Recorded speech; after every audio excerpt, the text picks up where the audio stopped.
आज हम normal SIP और स्टेप अप एसआईपी की बात करेंगे। नॉर्मल एसआईपी वो होती है जिसके टेन्योर में हम कोई भी अमाउंट इंक्रीज नहीं करते हैं। स्टेप अप एसआईपी वो होती है जिसके अंदर हम एक सर्टेन परसेंटेज या सर्टेन अमाउंट को एक इंटरवल पर इंक्रीज करते हैं।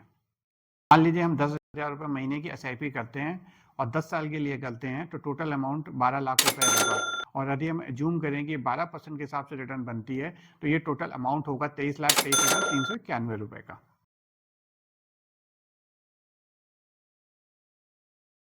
इन्वेस्टमेंट अमाउंट आपका 19,12,491 रुपए का होगा। और यदि हम एज्यूम करें कि ये 12% के हिसाब से रिटर्न बनेगी तो ये अमाउंट आपका 33,74,328 रुपए का।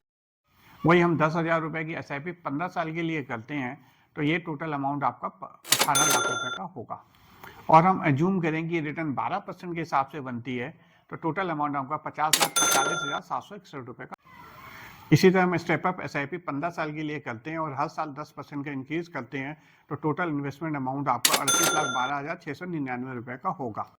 एज्यूम करते हैं कि 12% के हिसाब से रिटर्न आएगी तो टोटल इन करंट वैल्यू आपकी 86,83,852 रुपए की होगी। हम 10,000 रुपये महीने की एसआईपी करते हैं और स्टेप अप एसआईपी में 10% एवरी ईयर यदि हम इंक्रीज करते हैं और मान लीजिए कि इसमें 12% की रिटर्न आती है। नॉर्मल एसआईपी और स्टेप अप एसआईपी में 10,50,937 रुपए का डिफरेंस आएगा। यदि हम 10,000 रुपये महीने की एसआईपी 15 साल के लिए करते हैं और स्टेप अप एसआईपी में यदि 10% का अमाउंट एवरी ईयर इंक्रीज करते हैं और मान लीजिए कि उसके अंदर 12% की रिटर्न बनती है।